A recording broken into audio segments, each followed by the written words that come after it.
to the Coach's Corner here at the Tivoli Hop House, where they have great food and, of course, great beer. I'm Catherine Neitenbach, and sitting right next to me is Connor Dockery. Connor, how was your weekend? It was a pretty good weekend. I was able to relax a little bit. There was no home games this weekend, so I was able to work and then just go home and relax, play some Red Dead Redemption. Oh, there you go, catching up on that game. Absolutely.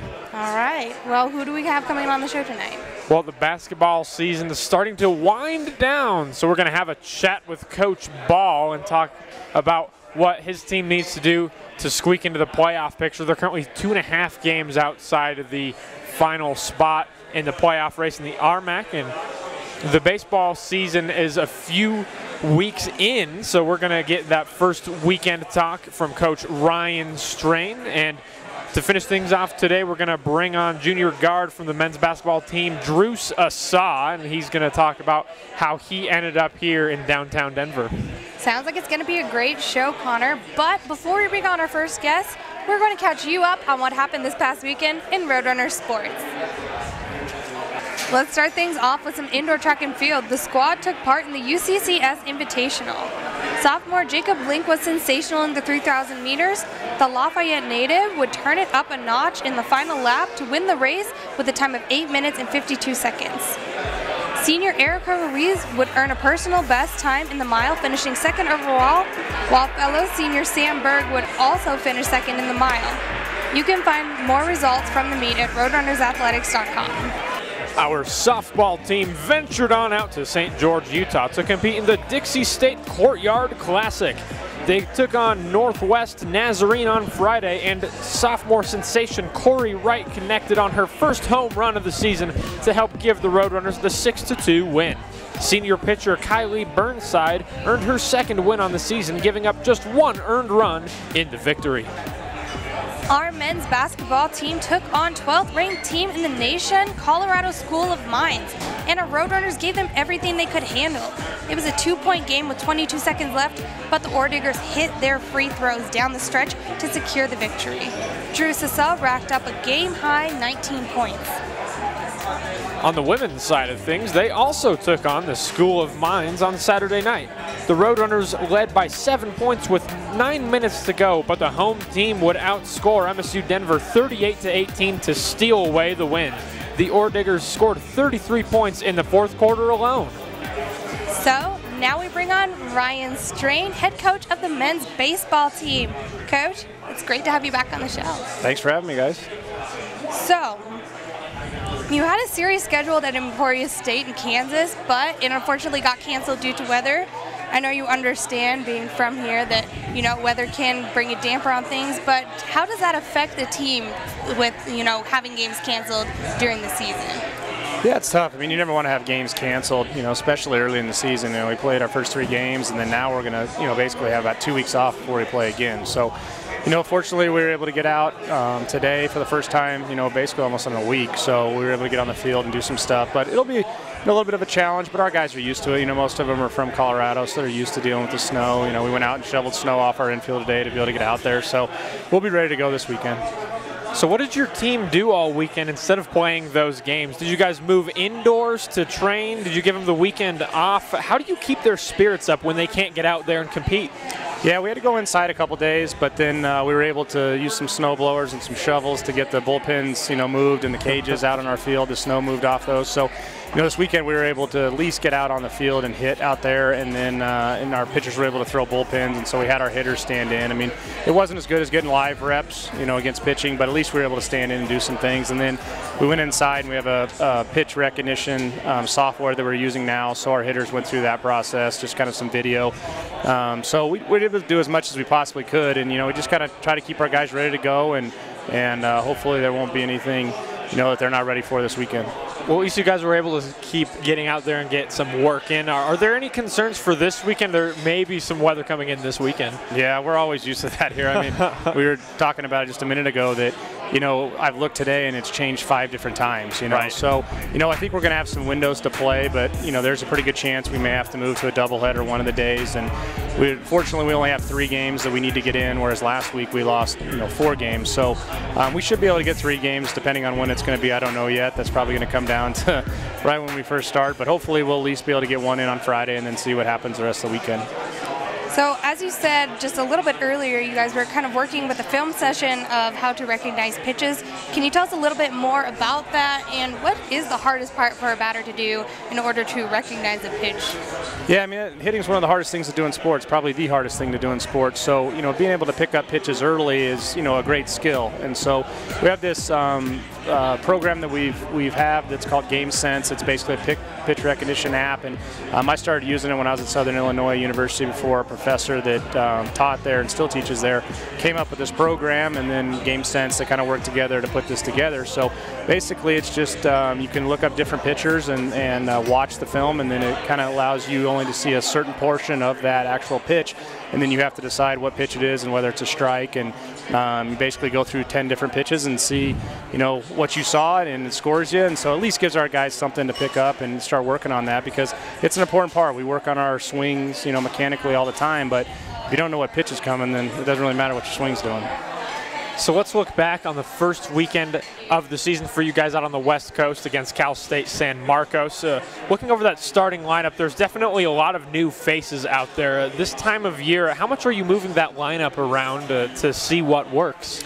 Yeah, I mean, we have 21 new guys, and if you saw that first lineup, or really any of the lineups that played over the weekend, a vast majority of the guys are brand new and never have played at this level, depending on whether they came from high school or junior college or another 4-year school. So, our goal when we got into it is, we wanted to give some guys some opportunities to play to see, who was going to fit best. And that was probably our biggest challenge as a staff, is we knew we had some talented guys. We just got to get them in the right position. So, fortunately, we were able to get a decent amount of guys some opportunities, and we saw some good things. Our first game we didn't play very well. It was kind of a weird situation. We kind of just showed up and had to play. We didn't really get to warm up with the rain, and we didn't handle it great. And then our second game that day we played pretty well, and then we had to take a day off because of more rain. And then Sunday I thought we played really well. I mean, Sunday's the team that I thought we had. We just had a couple of tough breaks that cost us the game, but overall, I think we got a lot out of going out there that first weekend. So who are some of those names of some of those newer players that we should be keeping an eye on for this season?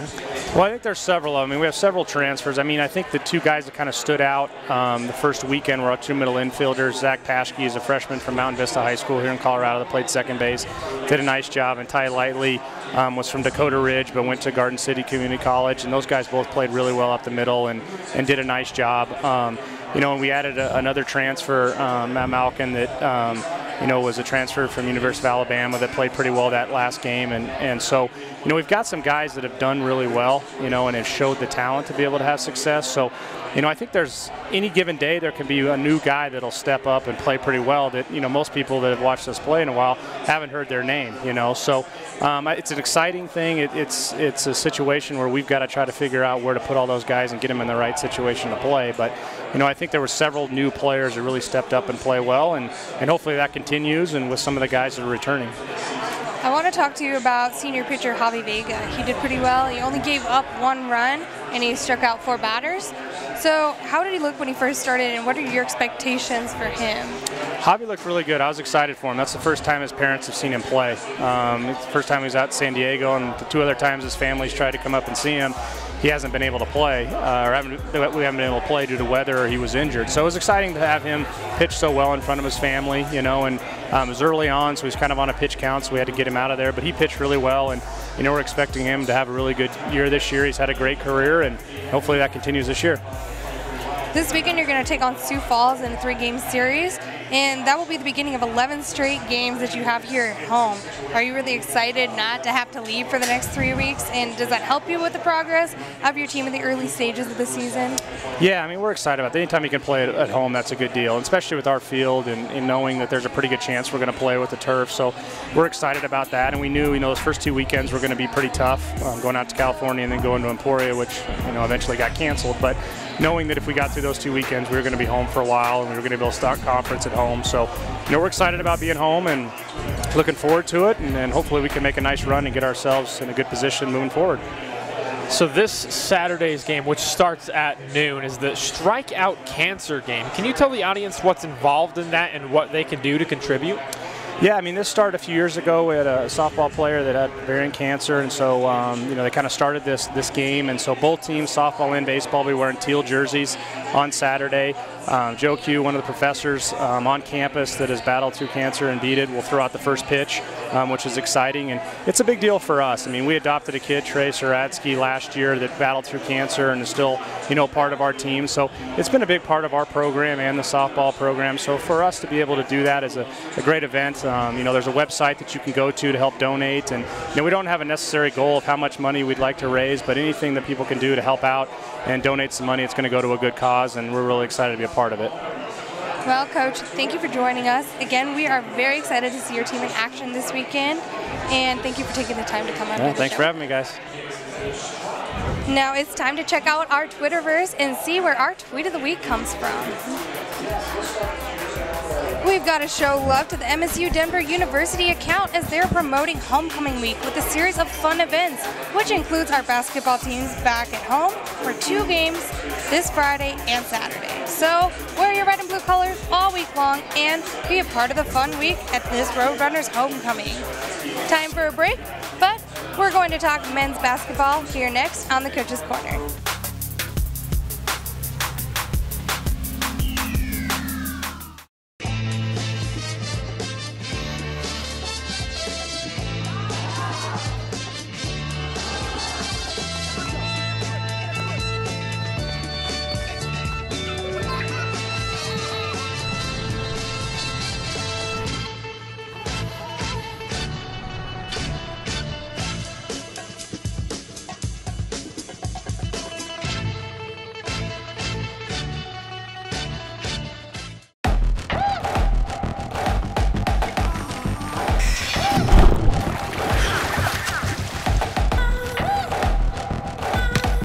Enough. Yeah, I'm over it. We shouldn't need commercials to tell you we're powerful. No thanks. Genders don't play sports. Athletes do.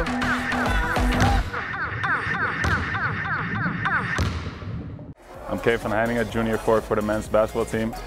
So here's Stoudemeyer. That one is vehemently rejected by Kane Van Heiningen. And you're watching the Coach's Corner. Get ready. Welcome back, but before we talk with head coach of the basketball team, Coach Bahl, we are excited to tell you that you can enjoy a couple of delicious Tivoli brews in can form. From their top-of-the-line Hellas Brew to their traditional Brutiful IPA, you can now enjoy these beers from the can, and you can purchase them from select liquor stores. Visit TivoliBrewingCo.com for more information. Now we welcome back head basketball coach Michael Bahl. Happy to see you, and we're glad that you can come on the show tonight. No, thanks for having me again, guys. Appreciate it. Of course. So whether we're talking to you after games or on this show, we seem to be talking about how you guys are involved in really close games. It seems like it's really good for the team to experience those things, but it must be really, really stressful for a coach to have to experience that again and again. Mondays are always easier after a win. But I think, you know, you have to take the good and the bad. I've won a lot of games here, both as a player and as a coach. So I understand the ups and downs of it, and you just don't want to get too high. You don't want to get too low. You know, that's across the board. You don't want your team too high after a win, and you don't want your team too low after a loss. We try to stay even-keeled as much as we can. But, I mean, obviously everybody wants to win, and we've played in a lot of close games, especially the last 4 games, and they just haven't gone our way. And in said close games, what ends up being the difference maker in those games between a win and a loss? Is it shooting? Is it defense? Is it rebounding? And how much of that is controlled directly by you guys? You know, I think a lot of our issues are self-inflicted, to be honest with you. And that's not taking any credit away from the teams that we're playing. I mean, obviously they have an impact on how we're playing. But I just think we continue to make the same mistakes over and over and over, whether it's a 50-50 ball, whether it's defensive rebounding, whether it's making layups, free throws, you know, the things that I think we can control. You know, I think we're slipping up on those at times, but we're also doing a lot of good things, too, to keep in those close games. So it's coming down to 1 or 2 plays, and those plays aren't at the end of the game. Those plays, in my opinion, are at the beginning of the game, the middle of the game. there's 60 or 70 possessions throughout the game that I think we can do a better job on. So it's just being a little bit more detail-oriented, be a little bit more just on top of our little things that sort of determine the outcome of the game. Right. Let's talk about this past weekend. On Friday, you hit the road to Colorado Springs to take on the Mountain Lions, and of course, as we said before, it was a close game. They had a 19-point lead with 9 minutes to go, and then your team really, really rallied to get back. Can you talk about what you saw with your team as they were kind of battling their way back at that point in time? No, I think the best quality of our team is our resiliency. And that's one of the things that you always want to see, whether you're winning or losing games. There's that constant fight. And that's what gives us hope for the future, is that constant fight. But I mean, we spotted them. We were down 15-2, I believe, to start the game, and we spotted them 15 points. And anytime you do that, it's going to be really hard for you to do. And again, all the credit goes to UCCS and how they played, and they came out. It was a really hostile environment, really nice crowd. But I'm really proud of the boys and the way they battled back and the resiliency we showed. To come back. We actually gained the lead with under about a minute left, and just couldn't hold on. So Druce Asah, who we're going to have on the show later, he tied a school record with 9 3-pointers made. That's the second time this season that he's hit that mark. Talk about his performance and how he's come along so far in his first season here in Denver. No, I think he's exactly the player we thought he was. We were actually, me and him got up pretty early on Friday morning, and we got up 200, 300 makes before we even left to go to Colorado Springs. So I wasn't surprised by how well he shoots, and that's an everyday thing for that kid. He really is a worker, and I've challenged him quite a bit on the other side of the basketball, on the defensive side, and I think he's really responded, on the defensive side. I know everyone knows he can score, but we want to make him a complete player. We want to be able to keep him on the floor as much as possible, and I think he's really made a huge emphasis on his defense, which obviously has helped us. And when he's shooting the ball the way that he is, it makes the game a lot easier for us. The following night, you battled against Colorado School of Mines. They ranked 12th in the nation. How did this game go for you guys, and what made the difference down the stretch? I think, again, I think it was just some self-inflicted wounds. I mean, I thought we had some really nice plays offensively where, we were moving the basketball. We had some really, really wide-open shots, or shots that I feel that we can make on a consistent basis. And when you shoot 37% on the road versus number 12 ranked team in the country, it's going to be really hard for you to beat them. But I was really proud of the guys. We've been working on all week on taking the right shots and manufacturing the correct shots and using your teammates in the extra pass and, the film, breaking down the film. We really did a nice job of that. So I'm very pleased with that. And that's the first part, before you can actually start making shots, you got to make sure you get the right shots. So I think we're doing a good job in that area. And it just shows that we have a lot of growth and a lot of room to improve. So it seems like we just started the season. We were just talking with you like what needs to be the story of the season. But now here we are, 3 weeks left in the regular season, and you're still within striking distance within the playoffs. I saw you guys are 2.5 games back out of that 8th spot in the playoffs. What needs to happen the rest of the season in order to sneak in for those last few playoff spots? No, of course. I mean, I think the biggest thing is we got to take care of business at home. We have 3 of the next 5 at home. We got to make sure we take care of business at home, and then we have to be able to go on the road and win games that we have. We're 1-8 on the road right now, and that's not going to get it done. And all those games have been close, minus the Dixie State game where they sort of put it on us. But I think it starts and stops at home. We got to take care of business this weekend and make sure we hold home court, and that'll just propel us onto the road when we go down to Pueblo and Highlands. Coach, I'm excited to say that it is now time for some Roadrunners trivia. Okay. Can we please bring up the trivia scoreboard? So, volleyball head coach Jenny Glenn killed it when she was in season, and there's a tie for second with 3 coaches notching 5 points. You are right there with 4 points, so a couple points today could put you in the second place spot. Are you ready for your multiple choice question? I'm ready. All right, here's your question. Which Roadrunner has played the most games in his time at MSU Denver? Is it A, Luke Kendall, B, Jonathan Morse, or C, Mark Worthington? That's actually a really good question. I'm going to have to say Jonathan Morse. Is that your final answer? That is I'm not 100% sure on that, but yes, that's my final answer. So it was actually C, Mark Worthington. He played in 133 games. So for a bonus question. Give me the bonus one, yeah. Out of those 133 games, out of those 3 players, Kendall, Morrison, Worthington, who started the most games out of those 3? Jonathan Morris. And how many did he start with? He started, I want to say, God, he might start every game of his career. He was close. He started 127. Okay. So you got one of those 2 correct. So now you're in a tie for second. You're not. There's now a 4-way tie for second place with 5 points. So you're right there. I got a couple more shows to make sure I get first. So what's Coach Glenn at it again? She's at what? Oh. Coach Glenn, how many points? 9. So I'm at 5. Wowza. So I got 2. I got 2. All right. You're gonna I'm gonna have to start studying a little bit more. Okay. All right. Well, Coach, it's always a pleasure for you to be on, and great luck this weekend. We're going to have time for one more break, and we're going to keep talking hoops by bringing on Druce Asah next. And we're going to come back more on Coach's Corner.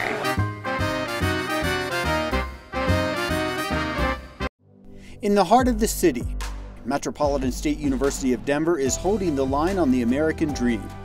Our students come from every background and experience. They are tenacious, purposeful, entrepreneurial. They choose the highest quality and best value in Colorado higher education, and they choose their own roads for more than 70 undergrad and graduate degrees. Relevant, hands-on, and affordable education. Discover your road to success at msudenver.edu. It's not about where you were born. It's not about your gender or the color of your skin, or whether you're rich, poor, or in the middle. No matter what you play, if you have the skill and drive to succeed in school and in sports, we'll provide the opportunity. I'm Michaela Gonzalez, senior forward from the women's basketball team. We're going to dish into the post for Gonzalez, and that one is good for 2. And you're watching the Coach's Corner. Get rowdy. Welcome back to the Coach's Corner. Before we talk with Druce Asah, we want to remind you that this week is homecoming week here at MSU Denver. There are numerous events that are taking place all week, from Love is a Drag show taking place on Thursday, to the Alumni Athlete Social on Friday, to the Mug Club Happy Hour on Saturday. You can celebrate a fun-filled week here on the El Rey campus. Visit the website below for more information. We now are going to welcome on Druce Asah, junior guard from the men's basketball team. Druce, thank you for hanging out with us tonight. Yeah, nice to be here. So this is your first season at MSU Denver. Previously you played at Cal State East Bay, and you grew up in Tracy, California. Can you tell us a little bit of how you had the journey to get over here to downtown Denver? It just started last year. I just decided to ask for my release and seek better opportunities. And luckily I knew Coach Gabe, who was here last year on the staff, and he brought me in, and this was the only visit I took. And I just trusted Coach Bahl and Coach Gabe and the vision they had, and here I am. Well, you've certainly made the most of your opportunity here so far. You're leading the team in scoring right now, and Coach was just telling us before Friday's game and that morning you put up, what, 200 threes in practice? Talk a little bit about that. That's just something I do before every game with Erod, our manager, and with Coach Bahl sometimes. So I just hit up Coach in the morning if we could get up shots, and he was more than happy to, like he always is. And yeah. Well, fellow teammate and transfer Garrett Carter, we had him on the show earlier this year, and he told us that your guys' 2 previous schools played against each other a few times. And what do you remember from Garrett when you guys played against each other? Just how he is now, just quick, hard to guard. We matched up against each other, and he was a tough opponent every night. So, all right. It says in your bio at roadrunnersathletics.com that you're majoring in business. Is that still the case? And yeah. What are your plans for once you graduate? Do you have any? I'm not so sure right now. Obviously, I would like to keep playing for as much as I can, but it's always smart to get your degree. And my stepdad, he's an entrepreneur, so that kind of led me to like the business side. So yeah. Well, that's really interesting. So would you continue playing basketball possibly in California, or would you stick around here in Colorado? Anywhere where someone could take me. So yeah, I'd be grateful. All right. Well, you know, several former Roadrunners have carved out playing careers overseas. Do you think that's an opportunity for you? Oh yeah, for sure, most definitely. Something me and Coach Bahl talk about a lot, and you know, yeah. Well, you know, leading the team in scoring is definitely a good way to get recognized out there by some of those teams. Let's talk about your season so far here, and it seems that every game you guys play in is a close game. Tell us what it's like to be, from a player's perspective, to be in those situations and where every possession is so important. It seems like everything could be going at 100 miles an hour in those situations. Yeah, everything is tense. Everything is tense. You got to be more dialed in. You got to be focused. And Coach Bahl, you know, he does a good job of like staying honest in the game so we don't lose that intensity. And you know, it's been a lot of close games for sure. So I'm going to talk about Coach Bahl. What does he say when you guys are kind of playing in those types of close games, and what do you really have to do as players in order to finish out and try and get those wins? It always comes down to, he always emphasizes like defensive stops. That's what it always comes down to. And you know, he's just honest all the time. You know, he doesn't really sugarcoat anything, and that's really like one of the good things about playing under a guy like that. He gives it to you real, like straight up. He does seem like that type of person, for sure. Yeah, nah, he doesn't hide who he is, and I know, you know, that's we appreciate that a lot though too. So makings of a good coach, for sure. Yeah, for sure. Absolutely, that defense-first mindset. That's Coach Bahl right there. Yeah. So what's the transition been like for you this season, transferring obviously from a different college all the way from California? Do you feel comfortable adjusting to Coach Bahl's system, and what are some things are there anything that you're still trying to figure out? As far as being comfortable adjusting to the system, yeah, because, you know, he was once a shooter, you know. He was one of the best shooters in the nation, and just having someone like that as your coach to really guide you on how to get shots and how to be a better player, you know, it really helps a lot.